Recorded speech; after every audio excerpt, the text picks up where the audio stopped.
അസ്സലാമു അലൈക്കും വറഹ്മത്തുള്ളാഹി തആല വബറകാതുഹു.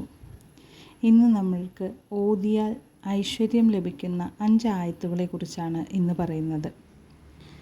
ഇത് പതിവാക്കിയാൽ അനേകം അനുഗ്രഹങ്ങൾ ദുനിയാവിലും ആഖിറത്തിലും കൈവരിക്കാൻ കഴിയും.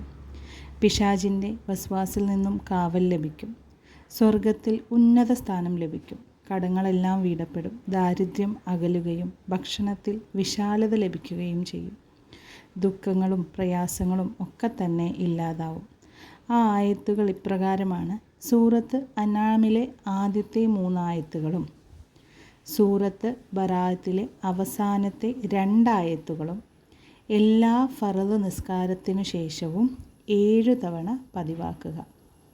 സൂറത്ത് അൻആമിലെ ആദ്യത്തെ 3 ആയത്തുകളും സൂറത്ത് ബറാഅത്തിലെ തൗബയിലെ അവസാനത്തെ 2 ആയത്തുകളും എല്ലാ ഫർദ് നിസ്കാരത്തിനു ശേഷവും 7 തവണ പതിവാക്കി കഴിഞ്ഞാൽ നമ്മുടെ കടങ്ങൾ വീടുവാനും നമുക്ക് സ്വർഗത്തിൽ ഉന്നത സ്ഥാനം ലഭിക്കുവാനും ദാരിദ്ര്യം അകലാനും ഭക്ഷണത്തിൽ വിശാലത ലഭിക്കുവാനും അല്ലാഹു തആല നമ്മളെ അനുഗ്രഹിക്കും.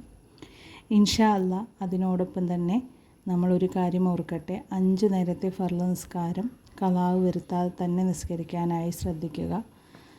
എങ്കിൽ മാത്രമാണ് നമ്മൾ ചെയ്യുന്ന ദുആക്ക് എളുപ്പത്തിൽ അല്ലാഹു തആല നമുക്ക് ഉത്തരം തരുകയുള്ളൂ.